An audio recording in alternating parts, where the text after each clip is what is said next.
So welcome, welcome, welcome, our beloved, brilliant colleague, Sarah.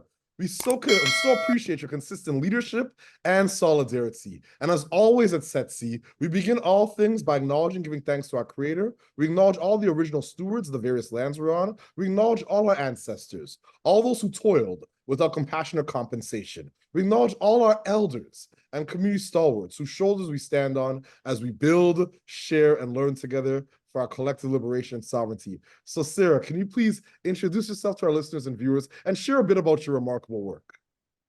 Sure. Thank you, Victor. It's a pleasure to be here. And I'm coming from the Peace and Treaty Mi'kma'ki lands. So that's where I'm coming from. So the unceded territory of the Mi'kmaq people. And yeah, so, it's amazing being able to be a part of the Northpine Foundation as the impact director for formerly incarcerated persons. We are, one of the most giving foundations in the country, as well as the only one that focuses on formerly incarcerated individuals. So that's huge. It's unheard of, and it's something that I'd like to see more of. So, I came into this position due to my lived experience and the struggles that I've had coming through life and ending up in prison myself.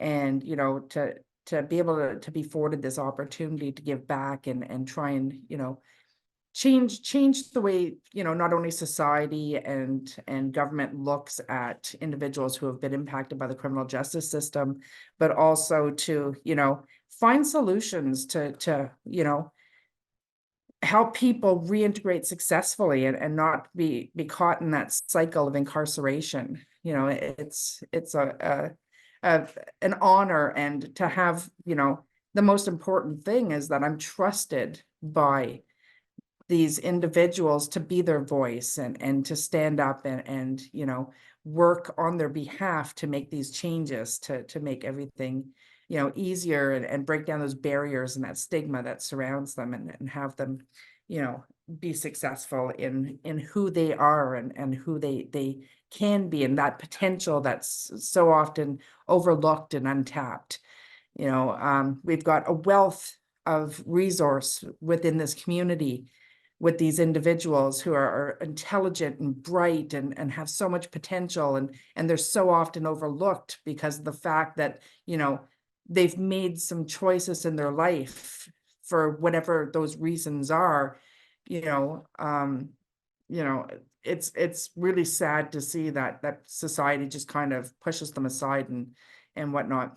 And one of my big pet peeves is, people get sentenced to prison and their only punishment is that they're removed from society, but yet everyone's okay and advocating and bringing out their pitchforks to deprive them of their human rights. And it's such a fallacy for people to think that somebody who gets sentenced to prison, when that sentence is over, then they can move on with their life. But the reality is, in Canada, these are all life sentences because you have that stigma, you have that criminal record. There's 3.8 million Canadians who have a criminal record, and a lot of them don't qualify for pardons, especially when judges are giving standalone orders for a restitution that people can't pay back because they can't get a job because they have a criminal record. And, it's the whole system is set up for these people to fail. And we need to change that. We need to start breaking down those barriers. So my work involves going around and making investments financially and non-financially to organizations and people and communities across Canada that are trying to work to break down these barriers and give opportunities to people to be successful. And yeah, so it's just amazing. That's absolutely incredible. And systemic transformation is hard, challenging, incremental, and daunting work.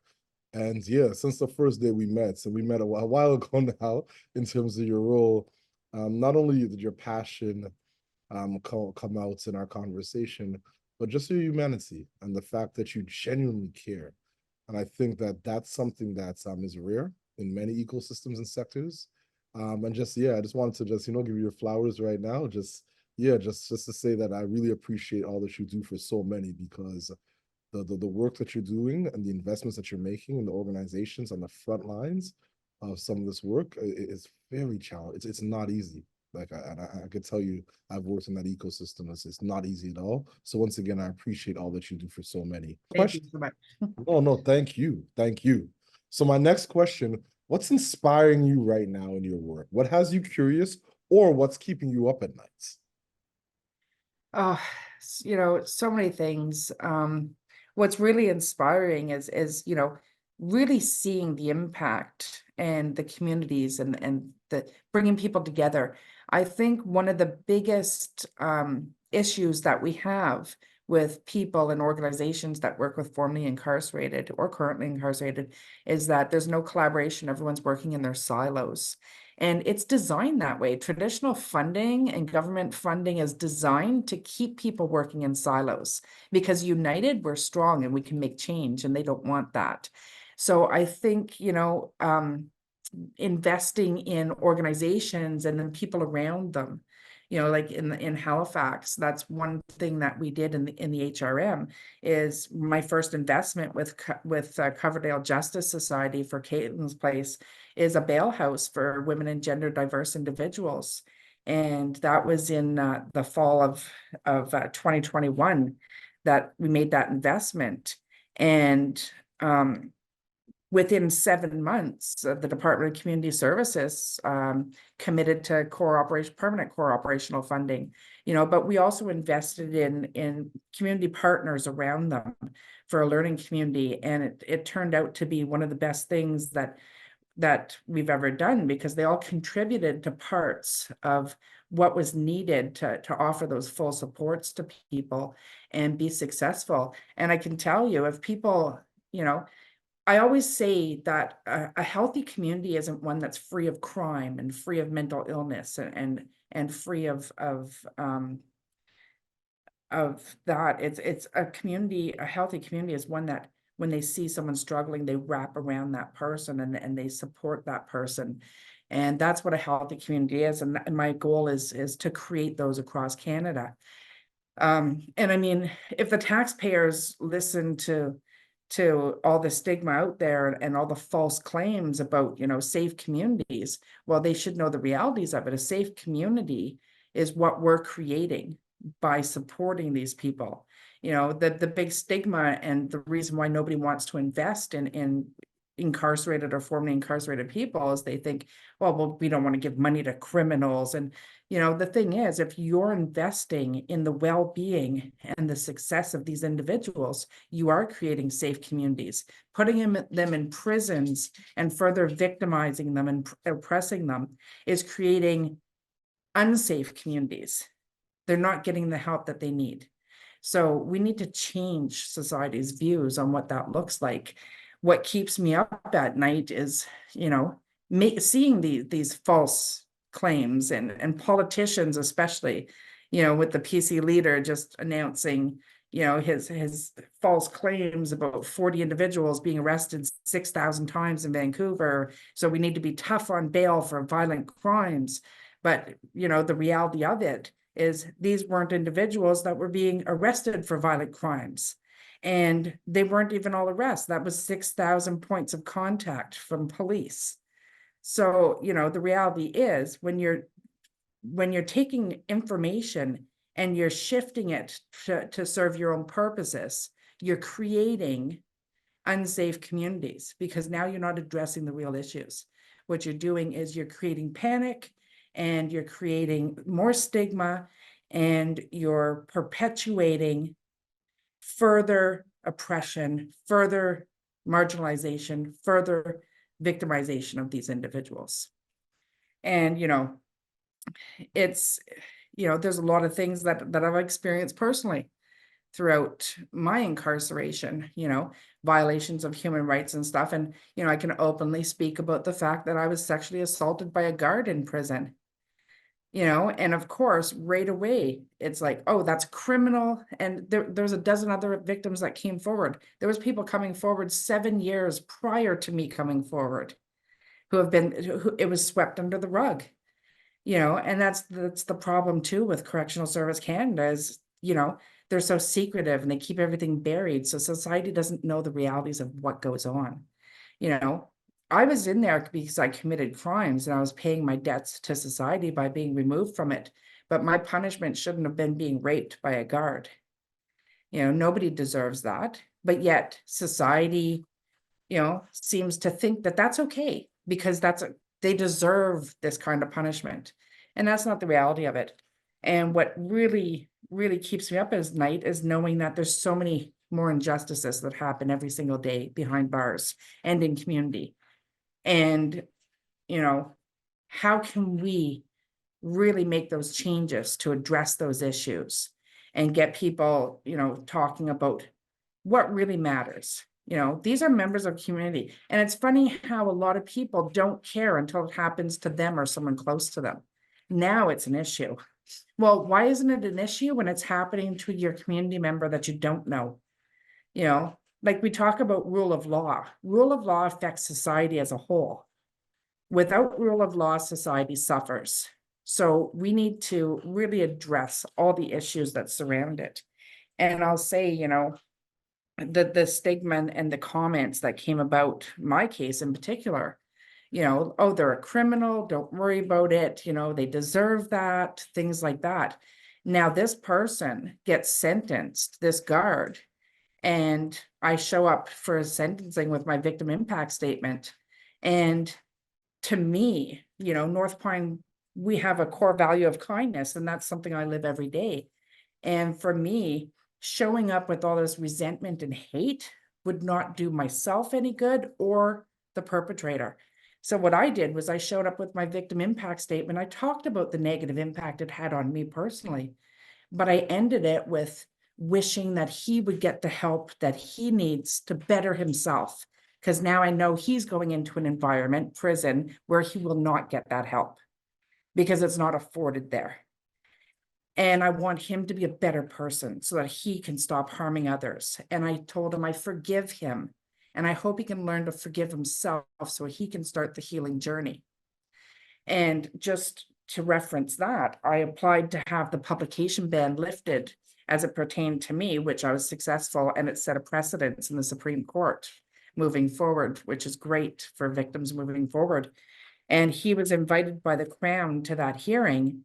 And his words to the Crown were, I can't go because I'll miss programming and I think it's really working. And after what Sara said, I'm really working hard to do better and change my behaviors. You know, that to me couldn't have come out of hate and anger.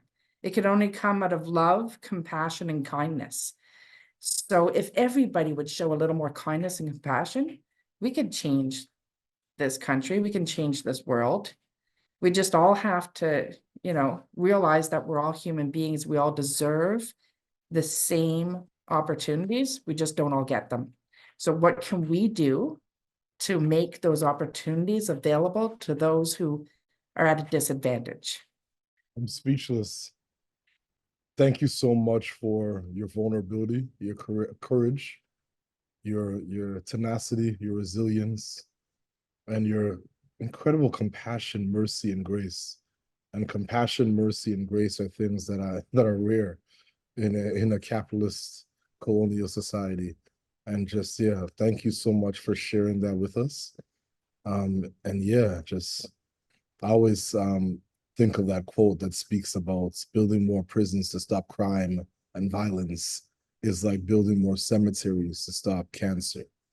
And I think that's the fact that you're able to have compassion and grace and mercy for that individual not only speaks to your character and your moral fiber, but also speaks to the change that we need to see in this world. So once again, thank you. I applaud your remarkable leadership and just humanity. Yeah, thank you. Thank you for sharing that. Thank you. And I think, you know, one thing I'd like to mention too is with the Coverdale Justice Society, with that investment, you know, it was an investment the first year of $767,000. And in 31 months, they helped 92 women and gender diverse individuals in community as opposed to sitting in prisons, which saved the taxpayers just shy of $5.5 million in 31 months. So tell me that prison is the answer. When are taxpayers going to start seeing that their money is going to the wrong places? Criminalization isn't, formerly incarcerated criminalization is not an underinvested sector. It's overinvested in the wrong places. And so we need to shift people's way of thinking. I couldn't agree more. There's been so many cost benefit analysis that speak to the fact that criminalization costs the taxpayer in social services, in emergency services, in hospitalization services, in law enforcement. There's so many costs associated with trying to decrease recidivism or reintegration, like when we should be focused on preventive models, reintegration frameworks, models while folks are in custody, or just investments in the community organizations doing the frontline work, as opposed to finding ways and means to socially isolate members of society that usually are going to come back home at some point. Like this notion that we're locking them up and throwing away the key is not the case at all. And a lot of times folks come back home more traumatized and victimized than when they went in. So Absolutely. it's a cyclical pattern, So go ahead. No, absolutely. And I mean, I do some training for the Halifax Regional Police with their cadets and stuff as well. And so we have a lot of discussions about, things like unrealistic conditions that are placed on people on bail or parole or probation. And, if you take somebody who struggles with mental health illness or struggles from addiction, you can't place unrealistic conditions on them and expect them to be successful. You're setting them up to fail. And the majority of the work that police do are on these breaches. You'll see someone go into court for 3 charges and they got 27 breaches. You can't take somebody who suffers from addiction and says, if you ever use again, you're going to be punished. No, what we need to do is provide the supports to help them navigate their addiction and be able to succeed in their recovery. And that's not what we're doing. I couldn't agree more. And I've seen it firsthand. There was a young man that I worked with many years ago. He committed suicide after a breach. And the only person in his life that was supporting him was his grandmother. And he was breached twice for visiting his grandmother because he wasn't allowed in that building because one of his co-defendants, was in that building. So that was an unrealistic goal because his grandmother was the only person in his life that actually cared about him, that he felt cared about him. Yeah. And this is a young man that was brilliant. So once again, when we talk about systems and systemic transformation, systems should not be designed to crush people. Systems should not be designed to do more harm than good. And I think that once again, I just applaud your leadership in this space because there's a lot of work to be done. And yeah, folks like yourself, especially folks with lived experience and understand, they're operating from a place as a credible messenger. I mean, I have no issue with some of the remarkable thought leaders in the space, but the practitioners and the folks with lived experiences play a vital role in this ecosystem. Vital role. Yeah. Absolutely. I really think that's something like, we were discussing earlier about when I met with the former minister, Bill Blair, former Minister of Public Safety, about consult on, how to reduce or eliminate the fees to a pardon. And then my conversations when I was invited to meet with former Minister Marco Mendocino on future pardon legislation. And I think this needs to be done more. These people in leadership roles, these people who are creating these bills and this legislature need to be taking first-hand knowledge from people with lived experience to help them design these new policies and what really can work. And I applaud the ones that do reach out and do that, but there's so many that don't. And that's how they miss out on the big picture. And I know my dearest friend in the world, Senator Kim Pate, has always told me, it's all about the big picture. You can't be short-sighted when you try and make change, because you can create more harm than good. And a good example of that is, when I was inside and sexually assaulted by that guard, the commissioner directives for the policies that Correctional Service Canada has to abide by, section 577 pertains to women in prisons, and section 2B was the institutional head's responsibilities. And at that time, it stated that the institutional head would notify local authorities upon hearing allegations of sexual assault or misconduct as he deemed necessary. Which of course didn't happen. Senator Pate was the one who called the police on my behalf 3 months after I came forward, because Correctional Service Canada was saying that they already did, which they didn't. They were lying to her. And so immediately they changed that policy to save face in the public, and they changed it to any person, whether a volunteer, contractor, subcontractor, staff, administrator, anybody hearing allegations of sexual misconduct or assault must immediately notify local authorities. Well, on the surface, that looks like a wonderful thing. But when you take into account these victims that are sitting inside prisons who have issues with authority and have been victims of police brutality and, discrimination and racism and being targeted, the last thing they want to do is trust a police officer to help them. So here we are creating now a system where they're forced into communicating and coming forward with authority. So I think, the better plan and the more, bigger picture would have been to say, give them the opportunity to be able to reach out to the authorities as they deem fit, not the institutional head, not the staff, as them as a victim. Why is the victim always the one that seems to be on trial and seems to be punished as well? If you look at the way victims are treated in court, you've got the person who's accused of these gender-based violence, sexual assaults, things like that. And you get the victim, you put them on the stand, you dig up their whole past, you treat them like they're horrible individuals. You treat them like they're on trial. Why is it so backwards? Why is the victim the one that has to defend themselves against the perpetrator? I couldn't agree more. And I feel, once again, it's advocates and leaders like yourself that are going to make these changes. Like, even the names you mentioned brings me down memory lane.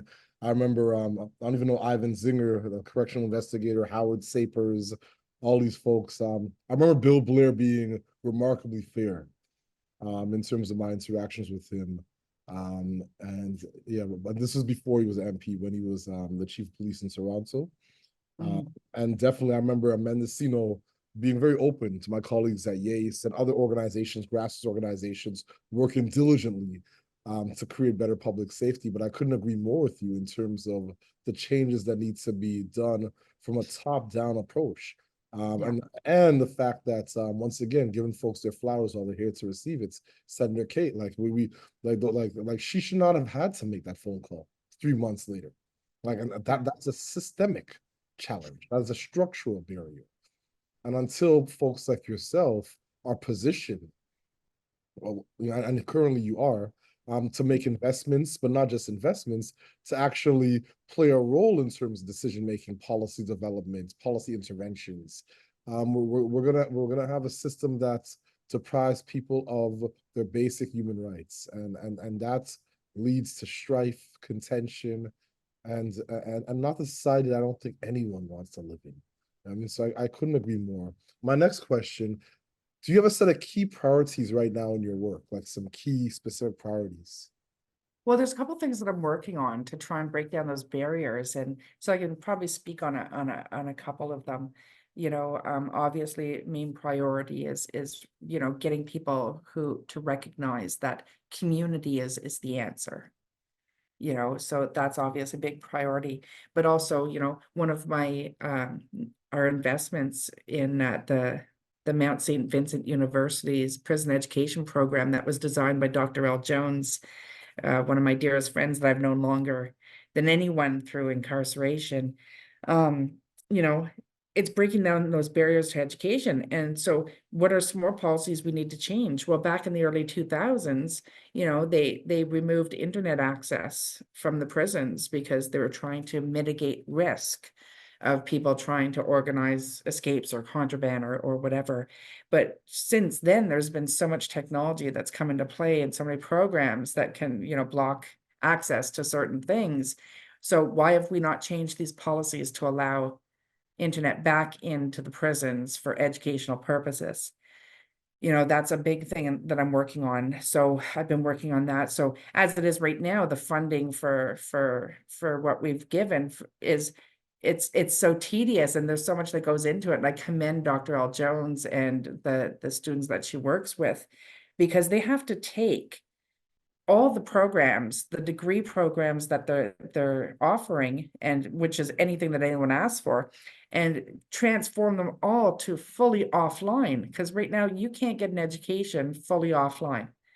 So there's a lot of work that goes into that. And it's a lot of phone calls and mailing things back and forth. And, you have a family member of the person incarcerated on the phone holding, and L on the other end and listening to lectures and things like that. And, transcribing, assignments and stuff. So, so that's one of the things that I'm working on, is breaking down those barriers. And Mount St. Vincent University, I believe, is the best place to start. And I chose them because they were the first ones to have tuition waivers for the youth exiting the child welfare system. And so I approached the president and said, we need to have this for formerly incarcerated people. We need to have tuition waivers. So that's another thing that we're working on. So I got together with these community stakeholders, these organizations that I fund within the community that provide services like peer mentoring, pardon services, mental health services, trauma therapy, addiction services, all of these things, health services. And we're all getting together to design what that admissions looks like, and those supports that surround being able to make this a successful thing for people with, criminal records, and people who can transition from inside incarceration and continuously, continue their studies into community without interruption. I think that's huge. So that's one of the big things I'm working on right now that I'm very excited about. It's been a dream of mine for about 2 years now.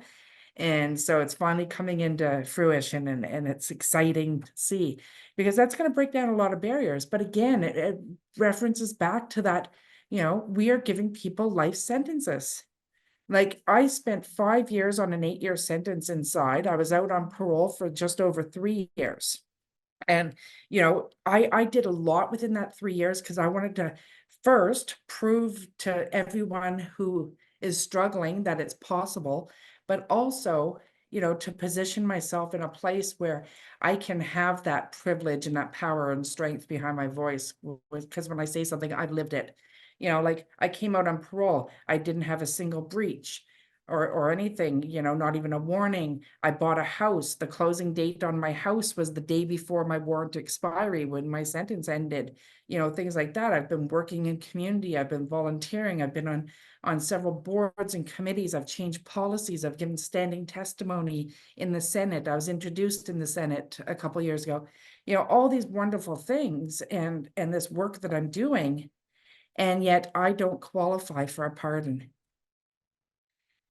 So I'm going to have that stigma and those barriers for the rest of my life, because, it doesn't matter how good I'm doing or what I've done to change my life and change those maladaptive behaviors that I was taught to survive as a child who was born into an abusive household with a father who not only sexually abused me, but sold me to other men growing up in the trafficking industry. And, all these things that led me to my offense path, I've overcome, and I've changed my ways, and I've given back, and I work so hard.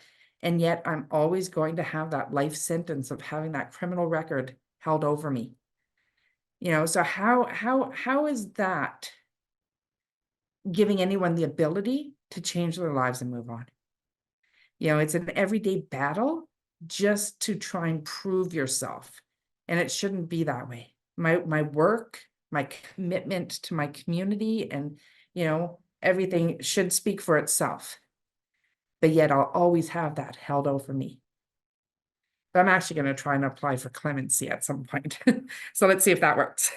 Clemency will definitely work, and I know that we can mobilize letters from across the world, let alone across the country.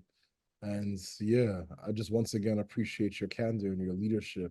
One of my big bro, one of my mentors for years, Devon Jones, from Yates. He always I invest in them. I love yeah, Devon. yeah, that's incredible. That's my beloved brother. You're one of my mentors. From a very young age, he's always telling me about the prison industrial complex and the school to prison pipeline. And once again, like you said before, these sentences are life sentences, And I couldn't agree more with you. Like, we have to change these systems. If not for us, for the society we want our children to be raised in. So once again, I just applaud your remarkable leadership, your candor, and your resilience. You know what I mean? Like, so many, I feel like you're speaking for so many people that are voiceless. You know what I mean? This conversation, and aren't empowered with a platform or with a position or a role to invest and make impact. And it's remarkable the way you're using that power. Because they always say, the power corrupts, you know what I mean? The best, you know what I mean? And you've used, I've seen from, I think we probably met on like your first day at your role. Like, it was literally like day one. This is years ago when you first started at Northpine, a couple of years ago. And like, I've just seen the investments that you've made. I've seen the decisions you've made. I've seen the integrity you've walked with consistently in terms of engaging community members. And yeah, it's inspired by your tenacity and everything that you do for so many. Like, I really applaud you. So this is my second last question. What is your ultimate goal, and what does success look like and feel like to you and your colleagues? Uh, I'll tell you, working within this sector and with the community that we have, I think the biggest success indicator would be if we're not needed anymore. That's the greatest success, which uh is a pipe dream. It's something I don't believe could ever be achieved in my lifetime, but I'll definitely put my 1,000% into it every single day with what I do. Um, on a personal level, I think, I've watched so many people fall through the cracks, and trying to, recognize what those gaps in the system are and address those gaps, and, and I'm a huge, huge believer in collaboration, and, trying to break down those silos and get people to stop competing with each other over those breadcrumbs that are scattered across in terms of traditional funding and granting. We shouldn't be competing with that. We should be working together. If I'm really good at one thing, I shouldn't try and take on 20 other things just so I can monopolize the industry. What I need to be doing is reaching out to people who are good at those other things and working with them and sharing in that, and doing joint submissions and whatnot. So these are things that, I truly believe in wholeheartedly, and things that I try and work towards. Those are successes when people start working together, when communities start, you know, um, thinking in terms of what can we do to support each other as opposed to bring each other down. Those are successes. And successes are when people, like, a lot of people look at me coming out of incarceration and all that I've done, and they think that everybody should be like me. Like, why is not everybody like Sara when they come out? Well, because they're not given, like, yes, granted, I worked hard to get where I am. I built networks inside and stuff like that. But it's those networks that I built and the support of those people that gave me the courage and the strength and the belief in myself that this is possible. And it's not like I don't struggle still. I still struggle. But what I'd love to see is, seeing everybody being afforded the opportunity to build these networks and these supports so that they can thrive and be supported in everything they do. Quite often what you see is people are incarcerated, they're taken away from their supports and their communities that, they might have one individual community, or they might have 20 that support them. But yet, they have to go, if they have a residency clause where they have to be in a halfway house, they're put in a new community with nobody.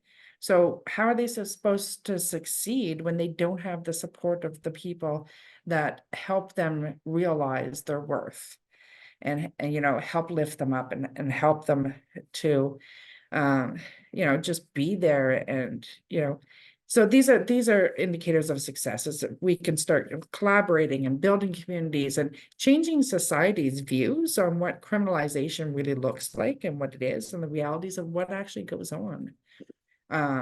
You know, and you see it all the time, you know, you'll see press releases about, you know, this individual was charged with this, and then you see the comments, you know, and it really is society with their pitchforks. That's what it is. All I keep thinking is the song Witch Hunt from Rush. Rush is my favorite band in the world. And you see witch hunt, you know, ignorance and prejudice. You know, when can we start addressing those issues and eliminating those things so that people can start thinking of themselves as part of a community and not a mob out for blood? Yeah, so yeah, so many things. No, I couldn't agree more. And I know that song, and I couldn't agree more in terms of the pitchfork piece. I feel like we can do better and we should do better as a society. And if we don't, we're not going to leave this space a better place for our children and our children's children. So once again, I appreciate your leadership as always. Any closing thoughts or calls to action for our listeners and viewers? You know, I really think people, you know, if you're listening to this, you know, and I wrote this in an article way back in 2020 after I was first released, and I said, you know, um, what can I do today to make a difference? What can I do every day? If every individual out there said, what can I do to, you know, make a difference? Well, I truly believe that kindness and compassion and empathy is some, you know, three things that'll really make change, you know, and getting rid of that judgmental attitude and that view that, you know, everything's so black and white. There's so much gray area. Start looking at the gray area because it's not all black and white. You know, and I learned that inside is, you know, like I'd sit there and you'd see the people who are in for crimes against children and things like that. And of course, inside they have their own little mob mentality. And it's like, you know, all this hate and all it, you know, you're in there for something too. And who am I? This is what I believe. Who am I to judge someone for something they did when I don't know where they were at in their journey to do those things? And it's none of my business, anyways. Start looking within. You know, it doesn't matter to me what anybody else has done. What matters to me is what I can do. And if everybody would take on that attitude and start thinking of what I can do to change a piece of me to make the world better and focus on that as opposed to what everyone else does, that's deflection. People are deflecting from their own faults and their own inability to succeed by putting the focus on what other people are not doing up to their standards. Well, your standards don't mean anything to me. My standards mean something to me. And I'll keep living with those values and those morals that I hold dearly. And everybody should find their own and start doing that. Thank you so much, Sarah. I so appreciate your leadership, for you being willing to invest some time with us today. And as always at Setsi, we close the conversation the way we began, by giving thanks and acknowledging our creator, by giving thanks and acknowledging the original stewards of the various lands we're on. We acknowledge all our ancestors, all those who toiled without compassion or compensation. We acknowledge all our elders and community stalwarts whose shoulders we stand on as we build, share, and learn together for our collective liberation and sovereignty. Thank you so much, Sarah. I so appreciate you. Thank you, Victor. And I just want to also give thanks for, you know, every individual out there who has been impacted by the criminal justice system for allowing me and the privilege and the honor and the opportunity to be their voice and work towards making their lives better.